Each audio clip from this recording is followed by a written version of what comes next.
Elle travailla 30 ans à laver les plaies des lépreux. Elle toucha des corps en décomposition à main nue. Elle dormit aux côtés des malades les plus graves. Et jamais, au grand jamais, elle ne contracta la maladie. Les médecins parlaient d'impossible. La science ne pouvait l'expliquer. Mais pour les lépreux abandonnés d'Hawaï, ce n'était pas un mystère. C'était un miracle. Voici l'histoire de Sainte Marianne Cope, la femme qui a embrassé les intouchables. Le vent de l'océan Pacifique soufflait fort cet après-midi de 1883, charriant avec lui l'odeur salée de la mer, et quelque chose de plus, une odeur qu'on ne pouvait nommer, mais qui glaçait le sang de tout marin s'approchant des eaux autour de la péninsule de Kalaupapa. C'était l'odeur de la peur, de la maladie, de l'abandon. Sur les falaises les plus hautes du monde, encerclées par des escarpements qui semblaient des murailles dressées par Dieu lui-même pour séparer les purs des impurs, gisait une colonie d'âmes oubliées. Des hommes, des femmes et des enfants dont les corps se défaisaient lentement, dont les visages se transformaient en masques déformés, dont les doigts tombaient comme les feuilles sèches d'un arbre condamné. Personne ne voulait s'y rendre. Personne n'osait. Plus de 50 congrégations religieuses avaient reçu la même demande désespérée des autorités hawaïennes. Toutes refusèrent. La maladie de Hansen, la lèpre, comme on l'appelait avec horreur, était une condamnation à mort lente et terrible.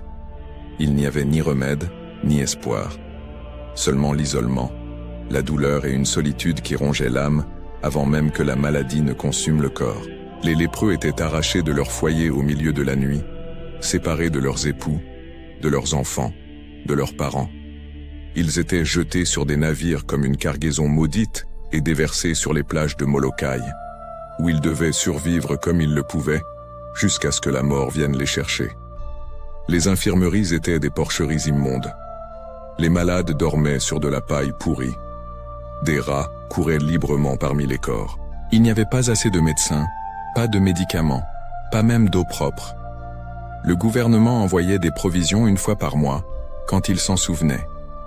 Le reste du temps, les lépreux étaient livrés à eux-mêmes, comme des animaux sauvages qui devaient être tenus à l'écart de la civilisation. Et c'est vers cet enfer sur terre qu'une femme de 45 ans, aux mains délicates et aux yeux sereins, décida de se rendre. Seule, elle dit oui quand le monde entier disait non. Son nom était Marianne Cope. L'histoire de cette femme extraordinaire ne commença pas sur les plages ensoleillées d'Hawaï, mais dans les terres froides et brumeuses d'Allemagne, en 1838. Barbara Kube, tel était son nom de baptême, naquit à Eppenheim, un petit village où les maisons en bois étaient serrées les unes contre les autres comme des moutons cherchant la chaleur, et où le son des cloches de l'église marquait le rythme de la vie. Ses parents, Peter et Barbara, étaient des gens simples, des travailleurs qui connaissaient le poids du pain sec et des mains calleuses. Mais l'Allemagne de ces années-là était une terre de rêves brisés. La faim frappait aux portes, la pauvreté se répandait comme la peste, et des milliers de familles faisaient leurs valises le cœur serré, laissant derrière elles tout ce qu'elles connaissaient à la recherche d'un avenir meilleur. La famille Kube fut l'une d'elles. Quand Barbara n'avait que 2 ans, ils embarquèrent sur un navire bondé d'immigrants en direction de l'Amérique. Cette terre promise où l'on disait que les rues étaient pavées d'opportunités. La traversée de l'Atlantique fut brutale. Des semaines confinées dans la cale sombre et fétide, respirant un air vicié, mangeant de la nourriture avariée, entendant les pleurs des enfants malades et les prières désespérées des mères. Mais la famille Kube survécut, et lorsqu'ils posèrent enfin le pied sur le sol américain, c'était comme s'ils étaient nés de nouveau. Ils s'établirent à Utica, dans l'État de New York, une ville industrielle en pleine croissance, où Allemands, Irlandais et Américains se côtoyaient dans les usines bruyantes et les rues animées. Peter Kube trouva du travail dans une usine.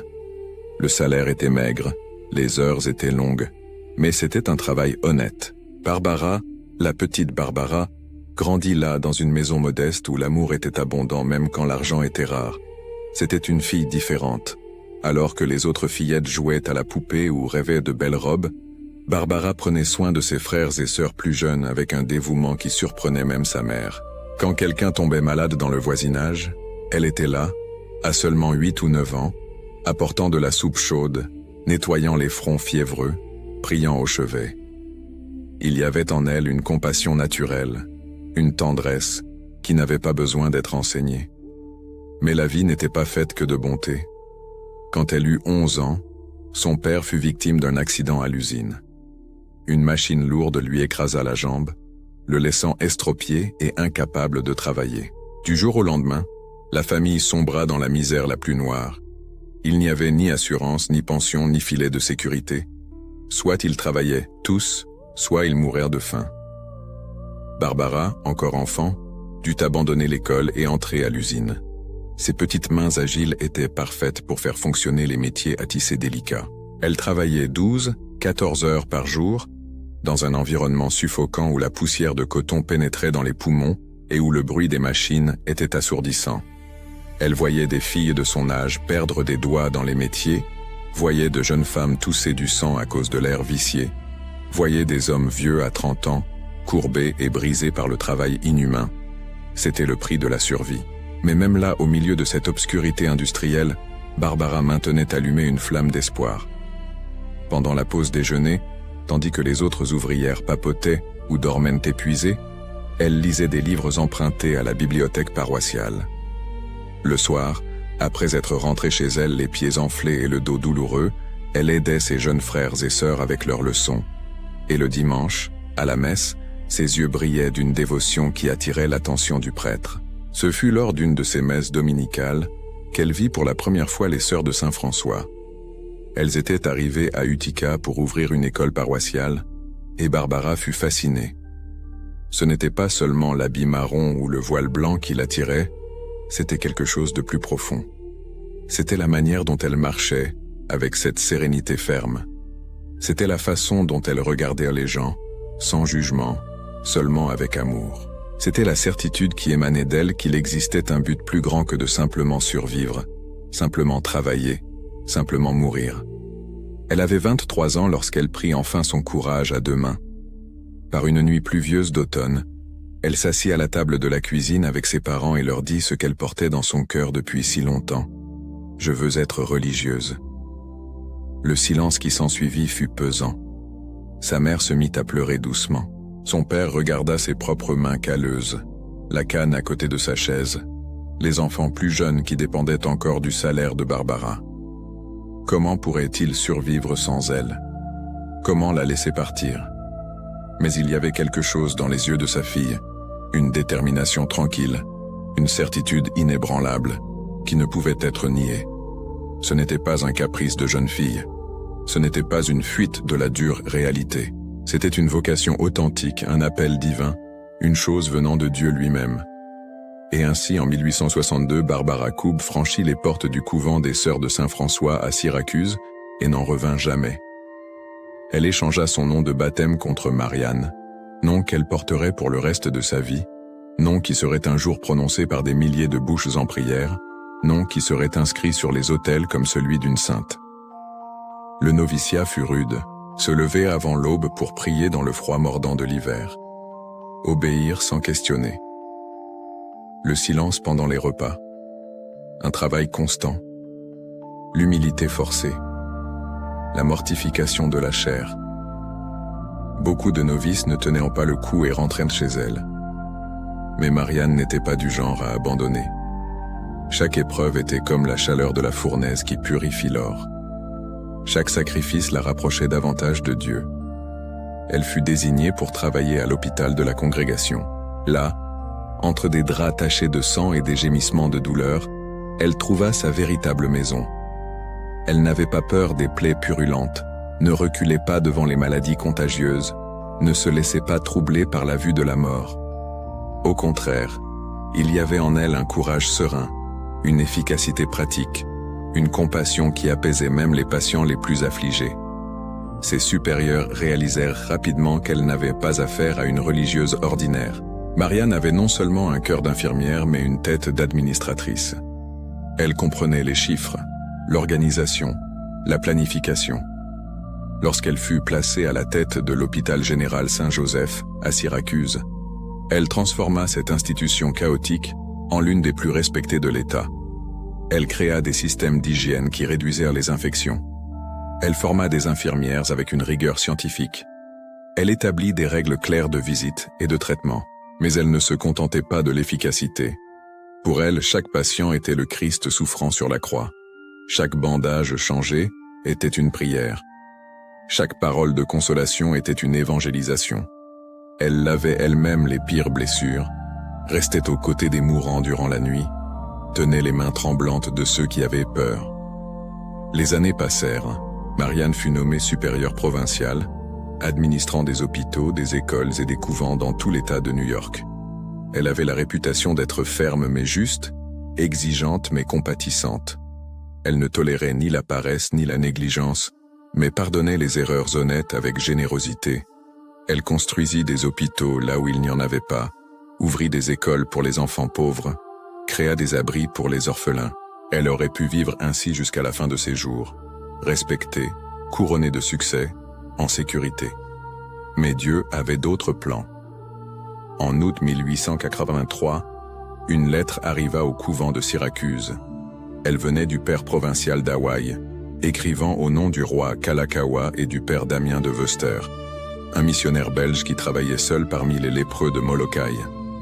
La situation était désespérée. Ils avaient un besoin urgent d'infirmières disposées à prendre soin des malades. Ils avaient déjà sollicité plus de 50 congrégations. Toutes avaient refusé. La lèpre était trop terrible, le risque trop grand, le sacrifice trop impossible. Marianne lut la lettre 3 fois, puis elle leva les yeux vers la fenêtre, où elle pouvait voir le jardin bien entretenu du couvent, les enfants jouant dans la cour de l'école, la vie normale et sécurisée qu'elle avait bâtie au fil de 20 ans. Et alors, sans hésiter, elle prit la plume et écrivit la réponse qui allait changer sa vie et celle de milliers de personnes. « J'irai, et j'irai avec joie. » Les sœurs du couvent furent sous le choc. Certaines pensaient que Marianne était devenue folle. La lèpre, cette maladie affreuse qui défigurait les visages, faisait pourrir les membres, transformait les êtres humains en créatures méconnaissables. Se porter volontaire pour aller au milieu des lépreux était un suicide. C'était de la folie. Mais Marianne resta ferme. Elle convoqua une réunion de la communauté et demanda qui serait disposé à l'accompagner. Le silence fut gênant. Regard baissé, mains nerveuses tenant le chapelet. Personne n'osait parler. Puis lentement, 6 mains se levèrent. 6 femmes courageuses, sœur Léopoldine, sœur Vincentia, sœur Crescentia, sœur Renata, sœur Ludovina et sœur Antonella, prêtes à suivre Marianne jusqu'au bout du monde. La préparation fut rapide. Il n'y avait pas grand-chose à emporter, juste le nécessaire. Des livres de médecine, du matériel de soins infirmiers, quelques effets personnels. Elles firent leurs adieux à la communauté lors d'une messe solennelle où beaucoup pleurèrent, certaines de ne plus jamais revoir ses sœurs vivantes. Le voyage fut une odyssée. En train, elles traversèrent le continent américain jusqu'à San Francisco. Ensuite, sur un navire à vapeur, elles affrontèrent des semaines dans l'océan Pacifique. La mer était parfois calme comme un miroir, reflétant le ciel bleu infini. D'autres fois, elle se transformait en monstre furieux, avec des vagues qui semblèrent des montagnes liquides voulant engloutir le navire. Marianne passait des heures sur le pont, observant les dauphins bondissant dans l'eau ou regardant le coucher de soleil teindre l'horizon d'orange et d'or, préparant son cœur à ce qui l'attendait. Lorsqu'elles aperçurent enfin les îles hawaïennes à l'horizon, ce fut comme voir le paradis émerger de l'océan. Des montagnes vertes couvertes d'une végétation luxuriante, des plages de sable blanc, des eaux cristallines au ton turquoise et bleu profond, des fleurs colorées parfumant l'air, des cascades tombant de falaises couvertes de mousse. Mais Marianne allait vite découvrir que tout ce qui brille n'est pas or. Elles débarquèrent à Honolulu le 8 novembre 1883. Le roi Kalakaua en personne les accueillit au port, accompagné de sa sœur, la princesse Liliuokalani. C'était un honneur extraordinaire. Le roi, un homme imposant aux yeux intelligents, serra la main de chacune des sœurs et dit d'une voix émue « Bienvenue dans notre royaume. Vous êtes les premières à dire oui quand tant d'autres ont dit non. Mon peuple vous sera éternellement reconnaissant. » Marianne répondit de sa voix calme et ferme « Majesté, nous ne sommes pas venus chercher la gratitude. Nous sommes venus servir le Christ chez les plus pauvres d'entre les pauvres. » Pendant les premiers jours, elles furent installées dans un couvent improvisé à Honolulu. Le plan initial était qu'elle travaille à l'hôpital Kakaako, une institution pour lépreux dans la capitale même, avant d'éventuellement se rendre à Molokai. Marianne accepta, mais son cœur était déjà tourné vers la péninsule lointaine, où les cas les plus graves étaient confinés. L'hôpital de Kakaako était un cauchemar. Construit à la hâte dans une zone marécageuse près de la mer, il se composait de baraques en bois pourri qui protégeaient à peine de la pluie. Le sol était de terre battue qui se transformait en boue les jours de tempête. Il n'y avait pas assez de lits. De nombreux patients dormaient à même le sol, sur de vieilles nattes. La puanteur était insupportable, un mélange de chair en putréfaction, d'urine, d'excréments et de désespoir. Lorsque Marianne entra pour la première fois dans cet endroit, les autres sœurs durent se tenir le ventre. L'une d'elles vomit. Une autre se mit à pleurer. Mais Marianne marcha au milieu des malades, avec la même sérénité qu'elle marchait dans les couloirs du couvent. Ses yeux ne montraient pas de répulsion, seulement de la compassion. Les patients la regardaient avec méfiance. Ils étaient habitués à être traités comme des déchets, comme des monstres, comme moins qu'humains. Ils s'attendaient à ce que ces religieuses en blanc s'enfuient en criant à la vue de leurs plaies suppurantes, de leurs visages déformés, de leurs membres sans doigts. Mais Marianne s'approcha du premier lépreux qu'elle vit, un Hawaïen dont le visage n'était qu'une masse de plaies ouvertes, et dit simplement « Bonjour, je m'appelle sœur Marianne, je suis venue prendre soin de vous. » Et puis elle fit quelque chose qui choqua tous les présents. Elle tendit la main et toucha son visage. Pas avec dégoût, pas avec peur, pas avec des gants, à main nue, avec tendresse. L'homme se mit à pleurer. Cela faisait des années que personne ne l'avait touché ainsi. Cela faisait des années qu'il n'avait pas ressenti de contact humain qui ne fût pas de la répulsion ou de la pitié condescendante. Et voilà que cette femme étrangère, aux yeux clairs et à la voix douce, le touchait comme s'il était précieux. Ce fut le début de la transformation. Marianne travailla comme un ouragan d'efficacité. Elle organisa des opérations de nettoyage. Elle fit arracher la végétation qui poussait entre les baraques, créant un terrain propice aux rats et aux insectes. Elle établit des routines d'hygiène strictes. Elle enseigna aux patients à laver les plaies avec de l'eau salée de la mer, qui abondait à proximité. Elle créa un système de roulement pour les sœurs, garantissant que quelqu'un soit toujours disponible jour et nuit. Mais il ne s'agissait pas seulement de nettoyage et d'organisation. Marianne comprenait que ces personnes avaient été dépouillées non seulement de leur santé, mais de leur dignité. Alors elle apporta des fleurs pour décorer les chambres. Elle organisa des messes dominicales avec des chants hawaïens. Elle créa une petite bibliothèque où ceux qui pouvaient encore lire trouvaient des livres. Elle établit des heures de visite pour les familles, chose révolutionnaire, car la plupart des hôpitaux interdisaient simplement tout contact avec le monde extérieur. Et toujours, elle traitait chaque patient comme une personne digne de respect. Elle ne leur parlait jamais de haut. Elle ne les appelait jamais lépreux. Un mot qui portait tant de stigmatisation. Ils étaient les chéris, nos amis, enfants de Dieu. Les autorités médicales furent impressionnées. En quelques mois, Marianne transforma ce dépôt de mourants en un véritable hôpital. Le taux de mortalité chuta. Les infections secondaires diminuèrent drastiquement.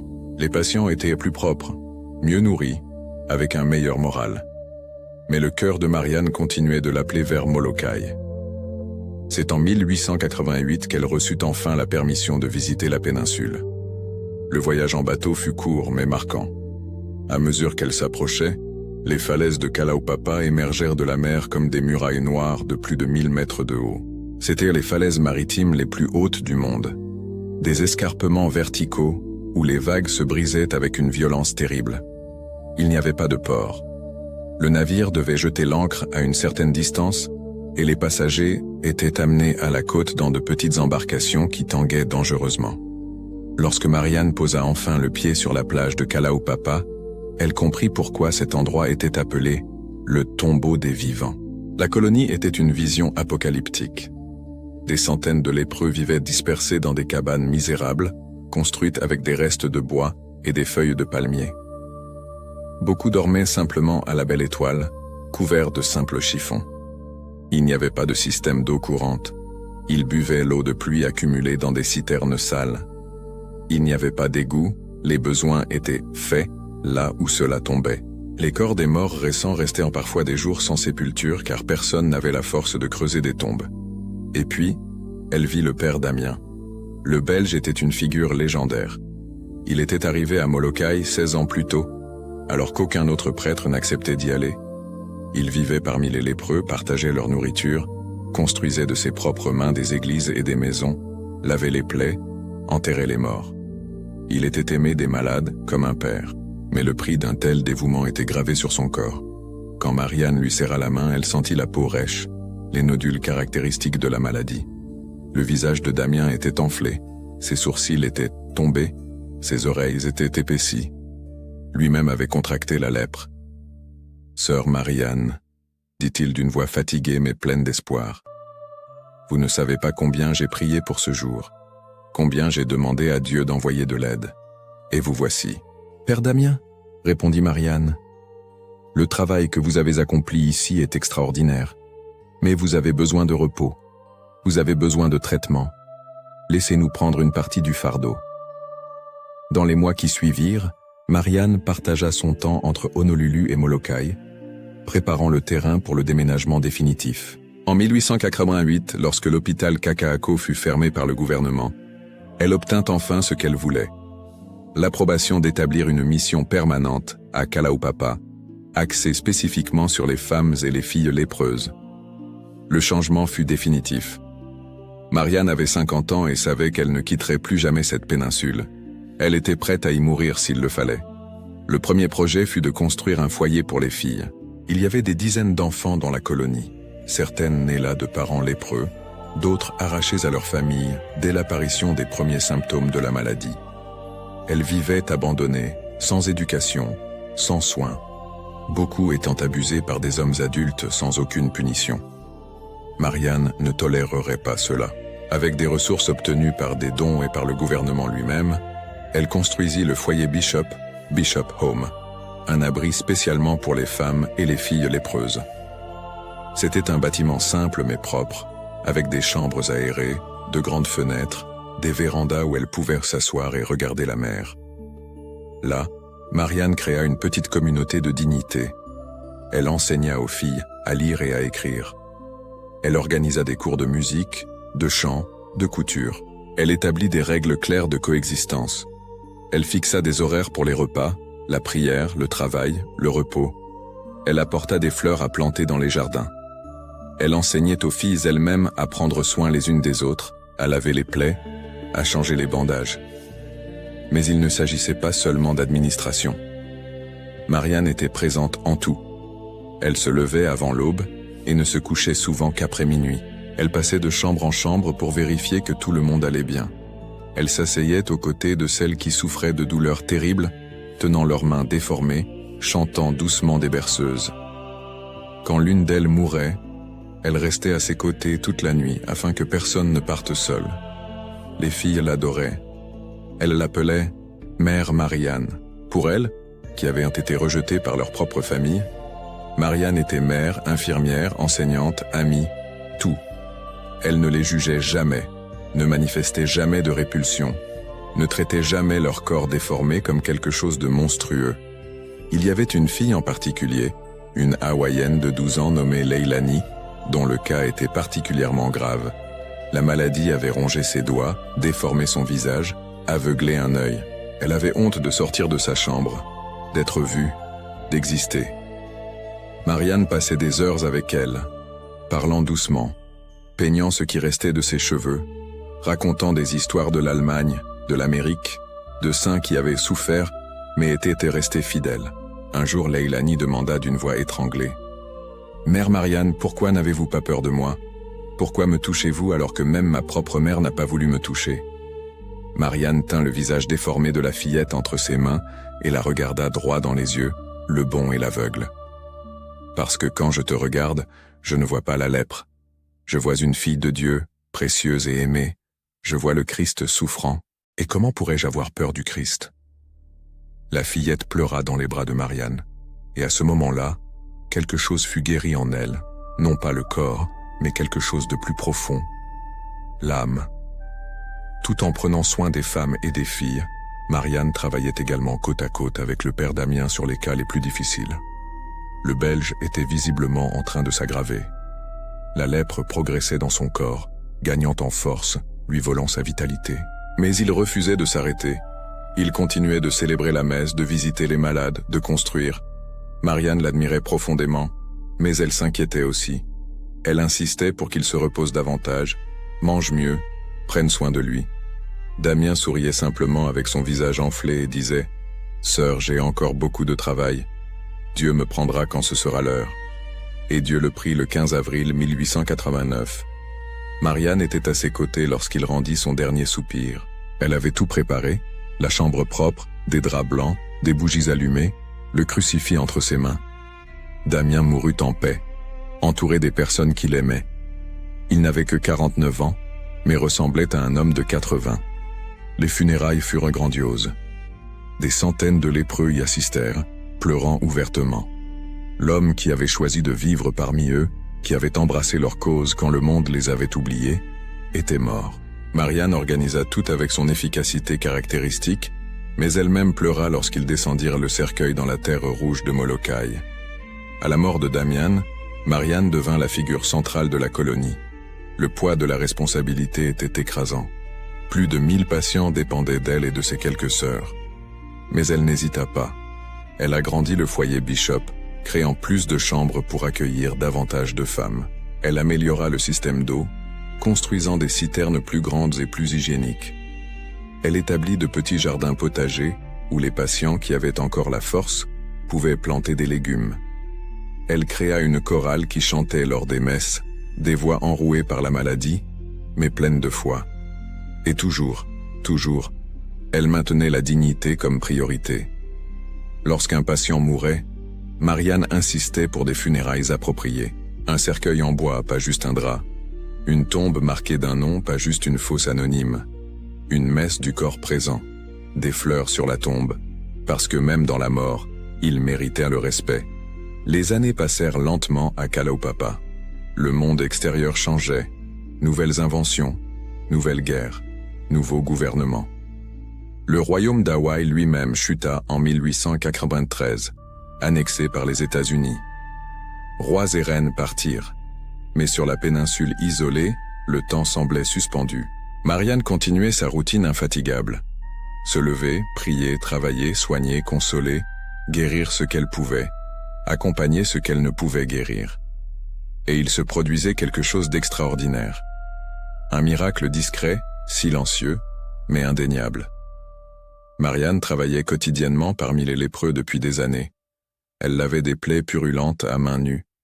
Elle changeait des bandages ensanglantés. Elle embrassait des patients. Elle nettoyait la salive et le pus.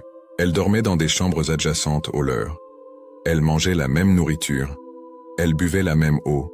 Elle respirait le même air. Et elle n'a jamais contracté la maladie. Les autres sœurs qui étaient venues avec elle restaient également en bonne santé.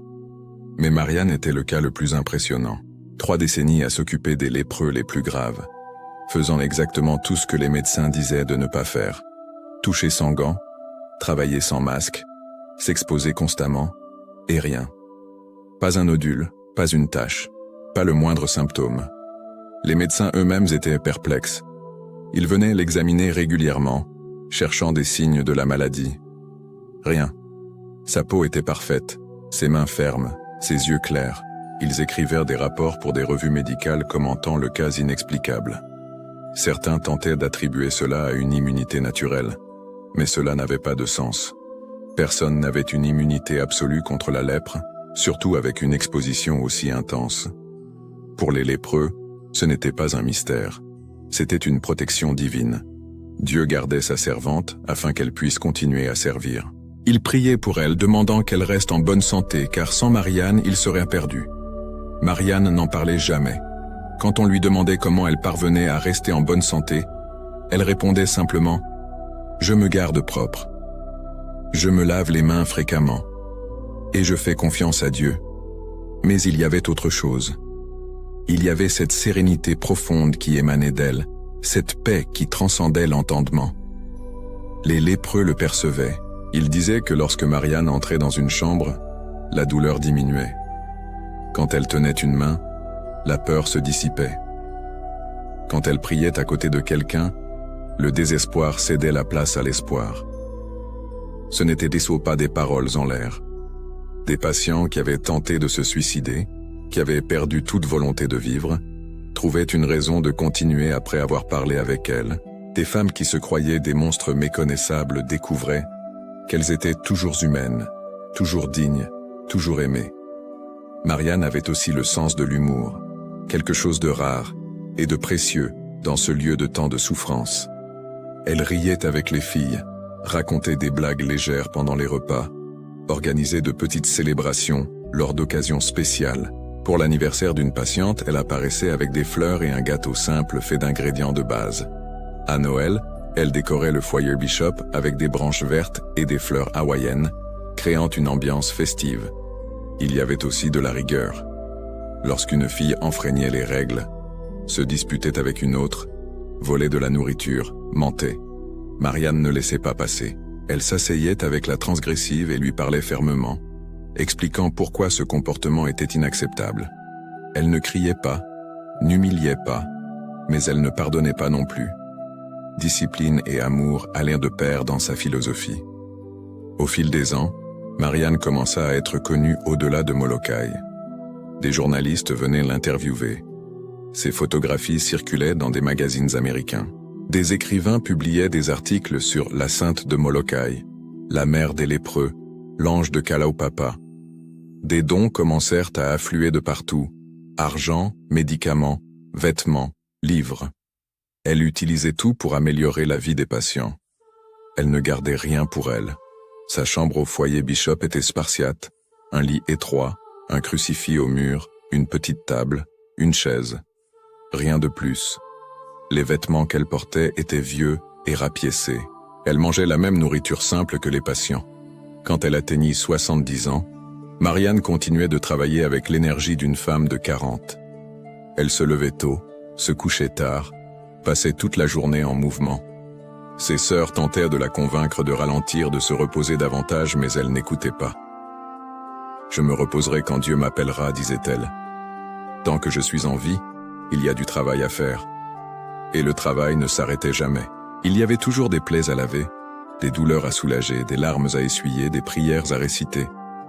Il y avait toujours quelqu'un qui avait besoin d'une oreille attentive, d'une épaule amie, d'une parole d'espoir.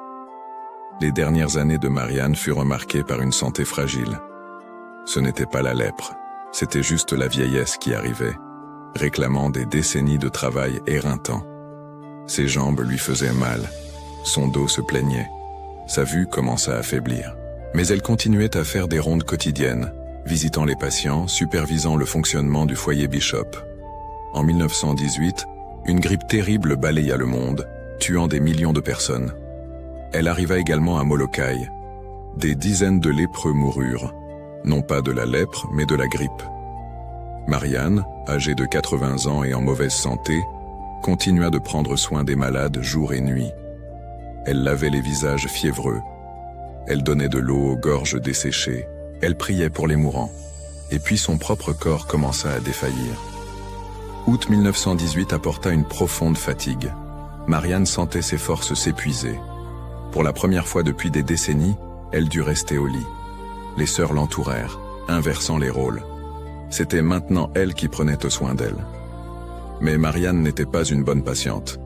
Elle essayait de se lever, disait qu'elle avait des obligations, que les patients avaient besoin d'elle. « Mère Marianne », disait sœur Léopoldine, sa plus ancienne compagne, « vous avez déjà tout donné. Il est maintenant temps de recevoir des soins. » Marianne souriait faiblement. « Je n'ai pas tout donné. Le Christ a tout donné sur la croix. J'ai seulement donné ce que je pouvais. » Les derniers jours furent sereins. Marianne recevait la visite des patients qui pouvaient en marcher. Ils venaient un par un, lui tenant les mains, la remerciant pour tout, pleurant. Elle consolait chacun, disait que cela avait été un honneur et un privilège de les servir, leur demandait de rester fermes dans la foi. Le 9 août 1918, vers 4 heures de l'après-midi, Marianne Kopp ferma les yeux pour la dernière fois. Elle était entourée de ses sœurs, le chapelet à la main, les lèvres bougeant en prière silencieuse. La fin fut douce. Elle cessa simplement de respirer, comme quelqu'un qui s'endort après une longue journée de travail. Le silence qui s'ensuivit fut lourd, et puis, d'un endroit lointain du foyer Bishop, commença un son. C'étaient des pleurs, un gémissement collectif de centaines de voix. La nouvelle s'était répandue. Mère Marianne était morte. Les funérailles furent gigantesques. Plus de 1000 personnes y assistèrent. Des lépreux à différents stades de la maladie, des autorités gouvernementales, des religieux, des habitants locaux. Le cercueil fut porté par 6 patients masculins dont elle avait pris soin lorsqu'ils étaient enfants. Des fleurs hawaïennes couvraient tout. Lace, pikake, plumeria. Elle fut enterrée dans le cimetière de Kalaupapa, dans une tombe simple marquée seulement d'une croix en bois et de son nom. Rien de pompeux, rien de grandiose. Exactement comme elle l'aurait voulu. Mais la mort ne fut pas la fin de l'histoire de Marianne Cope. Ce fut seulement le début d'une autre. Dans les années qui suivirent, les récits commencèrent. Une femme à Honolulu, avec une lésion cutanée que les médecins ne parvenaient pas à guérir, pria Marianne et fut guérie du jour au lendemain. Un homme à San Francisco, souffrant de dépression profonde après un diagnostic de maladie terminale, ressentit une paix inexplicable après avoir visité la tombe de Marianne à Molokai. Des enfants souffrant de problèmes respiratoires graves s'amélioraient miraculeusement après que leurs parents aient prié, demandant son intercession. Les récits se multiplièrent. Ils venaient d'Hawaï, du continent américain, d'Europe, de lieux où le nom de Marianne était parvenu à travers des articles et des livres. C'étaient des guérisons physiques mais aussi spirituelles, des gens trouvant le courage d'affronter la maladie, des familles se réconciliant, des dépendants se libérant. L'Église commença à enquêter. En 2003, le processus de béatification fut officiellement ouvert. Des experts examinèrent sa vie, ses écrits, les témoignages à son sujet. En 2005, elle fut béatifiée par le pape Benoît XVI. Elle avait maintenant besoin d'un miracle reconnu pour la canonisation. Le miracle vint par Sharon Smith, une femme de New York diagnostiquée avec une pancréatite nécrosante fulminante en 2005. Les médecins ne lui donnaient aucune chance de survie. Famille et amis commencèrent une veillée de prière, demandant l'intercession de la bienheureuse Marianne Cope. Contre toute probabilité médicale, Sharon commença à s'améliorer. Des semaines plus tard, elle était complètement guérie. Les médecins ne trouvèrent aucune explication scientifique. L'enquête du Vatican confirma. C'était un miracle authentique. Le 21 octobre 2012, sur la place Saint-Pierre à Rome, le pape Benoît XVI canonisa Marianne Cope. Des milliers de pèlerins, beaucoup d'entre eux des Hawaïens qui avaient traversé l'océan, étaient présents. Lorsque le pape prononça les paroles solennelles la déclarant sainte, il y eut une explosion de joie. Des chants hawaïens résonnèrent sur la place. Des lits furent jetés en l'air. Des larmes de joie coulèrent librement. La pauvre fille d'Allemagne, l'ouvrière d'usine, la religieuse dévouée, l'infirmière infatigable, la mère des lépreux, était désormais officiellement sainte de l'Église catholique. Son héritage reste vivant. Le foyer Bishop qu'elle a fondé continue de fonctionner à Kalaupapa, bien que la lèpre soit maintenant guérissable, et que la colonie n'ait que quelques résidents âgés qui ont choisi de rester. Des hôpitaux, des écoles et des institutions caritatives à travers le monde portent son nom. Des organisations qui s'occupent de malades de la peau, d'exclus sociaux, de marginalisés, invoquent son exemple. Mais peut-être que l'héritage le plus profond est autre. Marianne Cope a enseigné qu'aucune vie n'est indigne d'amour, qu'aucune maladie n'est capable de détruire la dignité humaine, qu'il n'y a pas d'abandon là où il y a quelqu'un disposé à servir. À Hawaï, et surtout à Molokai, Sainte Marianne est vénérée avec une dévotion particulière. Des pèlerins visitent régulièrement sa tombe. Ils racontent d'anciennes histoires à son sujet, certaines vraies, d'autres embellies par la mémoire affective, d'autres frôlant le légendaire. On dit que les nuits de grand vent, lorsque les vagues se brisent violemment contre les falaises de Kalaupapa, on peut entendre un chant doux venant du foyer Bishop. Un chant féminin, doux, consolateur. Les anciens résidents, les quelques qui restent, jurent que c'est Marianne, prenant encore soin de son troupeau même de l'autre côté. D'autres parlent d'une lumière inexplicable qui apparaît parfois dans les couloirs de l'ancien hôpital. Une lumière qui marche lentement, comme si elle vérifiait chaque chambre. Les gardiens de nuit le signalent, toujours nerveux, car ils ne veulent pas paraître fous.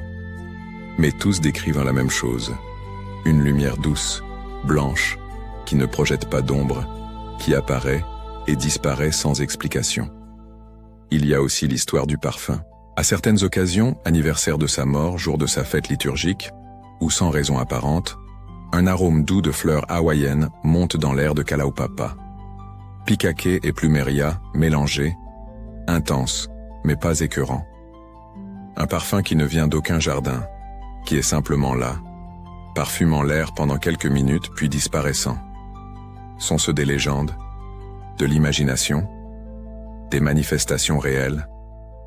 L'Église ne se prononce pas sur ces histoires, mais pour ceux qui aiment Sainte Marianne, cela n'a pas beaucoup d'importance. Vraies ou non, les légendes expriment une vérité plus profonde. Elle est toujours présente. Elle prend encore soin. Elle aime encore. Ce qui est indéniable, documenté, prouvé, ce sont les miracles de transformation qu'elle a opérés de son vivant. La léproserie de Kalaupapa était l'enfer sur terre quand elle est arrivée. Quand elle est partie, c'était une communauté organisée, propre, fonctionnelle, où les malades vivaient dans la dignité. Plus de 8000 personnes y sont passées durant les 30 années de Marianne à Molokai. Chacune a reçu non seulement des soins médicaux, mais un amour sincère. Sainte Marianne Cope n'a jamais écrit de grands traités théologiques. Elle n'a pas fondé d'ordre religieux. Elle n'a pas eu de vision spectaculaire ni d'extase mystique. Sa sainteté fut simple, pratique, quotidienne. Elle était dans les mains lavant les plaies, dans la voix chantant pour une fillette effrayée, sur les genoux accueillant un mourant, dans la fermeté établissant l'ordre là où régnait le chaos, dans la joie organisant une fête simple pour des personnes que le monde avait rejetées. Elle a enseigné que la sainteté n'a pas besoin d'être compliquée. Il suffit d'aimer. Il suffit de servir. Il suffit de regarder l'autre, aussi malade, déformé, rejeté soit-il, et de voir le Christ. Aujourd'hui, à l'ère des antibiotiques et des traitements efficaces, la lèpre n'est plus une condamnation à mort. Kalaupapa ne reçoit plus de patients. Les maisons sont vides, les hôpitaux silencieux. La péninsule est devenue un parc national, préservé comme un témoignage historique de ce chapitre tragique, mais aussi glorieux de l'histoire humaine. Mais la mémoire demeure. Et l'exemple brûle comme un feu qui ne s'éteint pas. Quand quelqu'un est tenté de fuir la souffrance d'autrui, Marianne murmure « Approchez-vous ». Quand quelqu'un pense qu'une certaine personne est au-delà de toute rédemption, trop sale, trop malade, trop perdue, Marianne rappelle « Tous sont dignes ». Quand quelqu'un pense qu'il ne peut faire la différence, que le problème est trop grand, qu'un seul individu ne change rien, Marianne prouve le contraire. Une femme, avec foi et courage, a transformé l'enfer en foyer. Dans les îles hawaïennes, le vent continue de souffler sur les falaises de Kalaupapa.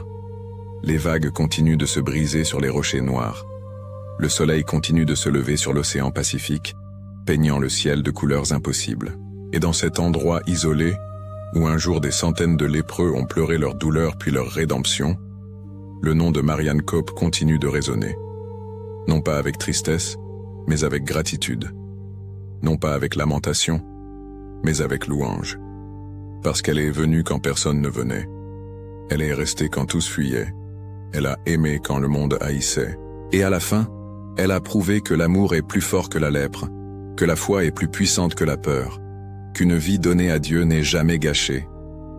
Sainte Marianne Cope, la mère des lépreux, la lumière de Molokai, la femme qui a embrassé les intouchables, son héritage demeure, non seulement dans les livres d'histoire ou dans les processus de canonisation, mais en chaque personne qui choisit d'aimer quand il serait plus facile de haïr, de servir quand il serait plus sûr de fuir, de s'approcher quand il serait plus confortable de garder ses distances. Elle a marché parmi les lépreux, et elle les a traités comme des rois, et pour cela maintenant, elle est reine dans les cieux, couronnée non pas d'or ou de pierres précieuses, mais d'une couronne infiniment plus précieuse, l'amour éternel de ceux qu'elle a servis, et l'amour infini du Dieu qui l'a appelée. Oraison. Ô Sainte Marianne Cope, mère des lépreux et lumière de Molokai, toi qui as répondu avec joie à l'appel de servir là où peu avaient le courage d'aller, intercède pour nous auprès de Dieu. Toi qui as embrassé les exclus quand le monde les rejetait, qui as touché les plaies quand tous fuyaient par peur, qui as transformé l'abandon en dignité et le désespoir en espérance. Apprends-nous à aimer sans condition et à servir sans réserve. Sainte Marianne, toi qui as vécu 30 ans parmi les lépreux sans jamais contracter la maladie, protégée par la main de Dieu, obtiens-nous la protection contre les maladies du corps et de l'âme. Intercède spécialement pour les malades de la peau, pour les isolés, pour les rejetés, pour tous ceux qui souffrent de solitude et d'abandon.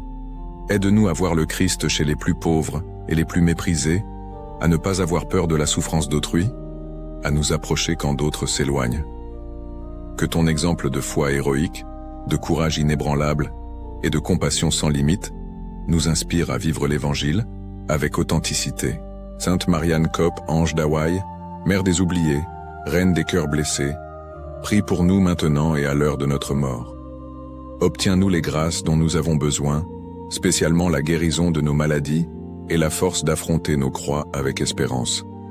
Puissions-nous comme toi dire oui à Dieu avec joie et servir nos frères avec amour jusqu'à la fin de nos vies. Amen. Ma prière. Père bien-aimé, le cœur humble et reconnaissant, nous nous plaçons en votre présence pour vous remercier de l'appel à être des semeurs de votre parole à travers la vie de vos saints.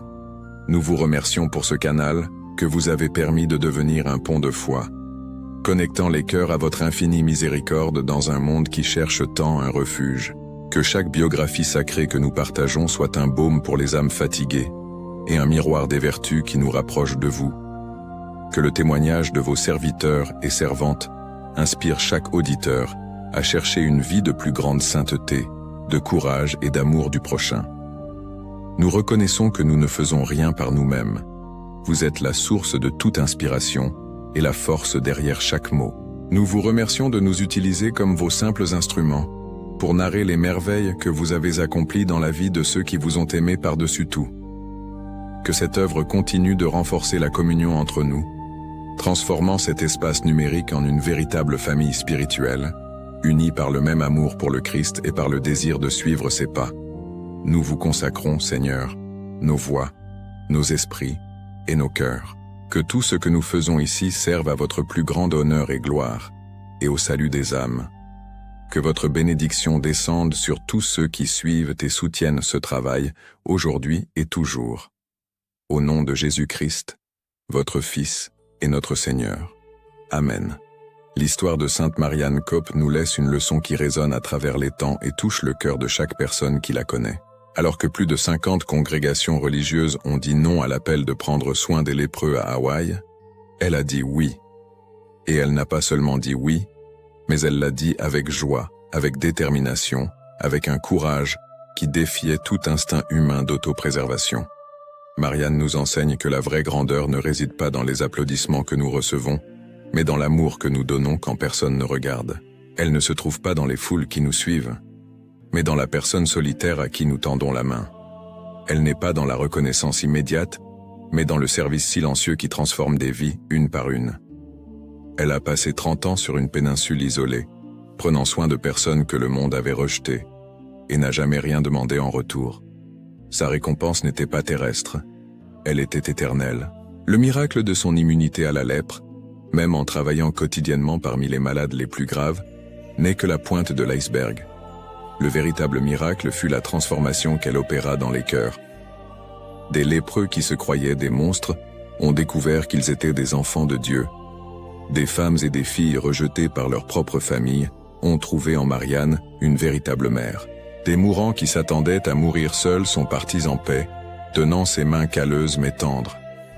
À notre époque, où il y a tant de peur de la souffrance d'autrui, tant de désir de garder ses distances avec les blessures du monde, tant d'impulsions à détourner le visage devant la douleur, Sainte Marianne Cope nous invite à agir différemment.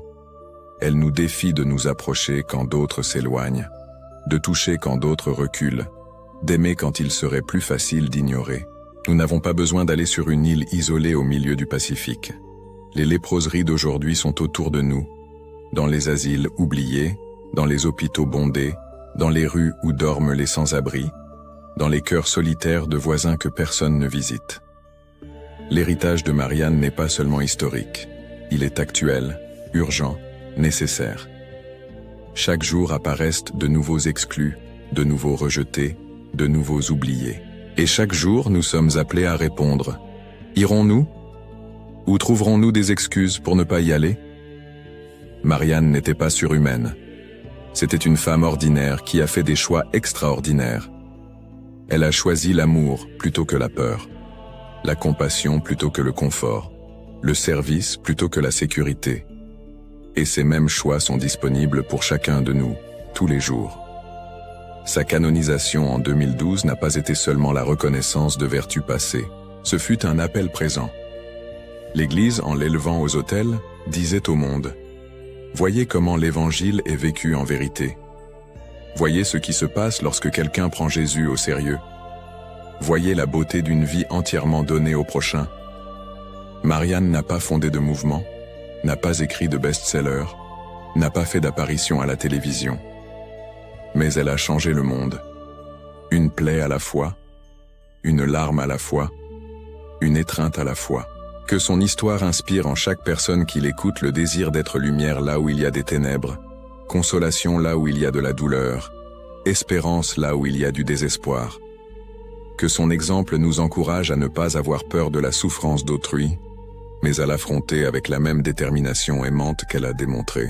Que son intercession du ciel obtienne grâce et guérison pour tous ceux qui souffrent, spécialement ceux qui sont marqués par des maladies de la peau, par l'isolement social, par le rejet et l'abandon. Sainte Marianne Cope a vécu 80 ans, et 30 d'entre eux ont été entièrement dédiés aux lépreux de Molokai. Alors qu'elle aurait pu choisir une vie confortable à New York, administrant des hôpitaux bien équipés et recevant le respect de la société, elle a choisi l'exil volontaire dans une colonie de rejetés. Et dans ce choix apparemment insensé aux yeux du monde, elle a trouvé le sens le plus profond de l'existence humaine. Aimer comme le Christ a aimé, servir comme le Christ a servi, donner sa vie comme le Christ l'a donnée. Son message résonne clairement à travers les siècles. Il n'y a pas de vie jetable, il n'y a pas de personne indigne d'amour, il n'y a pas de souffrance qui ne puisse être rachetée par la présence compatissante de quelqu'un qui se soucie. Chaque plaie lavée était une prière. Chaque main tenue était une évangélisation. Chaque sourire offert était de la théologie vécue. Si cette histoire a touché votre cœur, ne la gardez pas pour vous. Abonnez-vous à la chaîne Histoire Sacrée, la vie des saints pour découvrir d'autres témoignages inspirants de foi et de courage. Partagez cette vidéo avec vos amis et votre famille qui ont besoin d'entendre parler du pouvoir transformateur de l'amour chrétien. Laissez votre j'aime pour que plus de gens puissent découvrir Sainte Marianne Cope et être inspirés par son exemple lumineux. Et ne partez pas encore. Juste au-dessus apparaissent d'autres vidéos choisies spécialement pour vous, des histoires de saints et de saintes qui, comme Marianne, ont dit oui à Dieu de manière extraordinaire. Regardez et continuez ce voyage de découverte de la sainteté qui transforme le monde.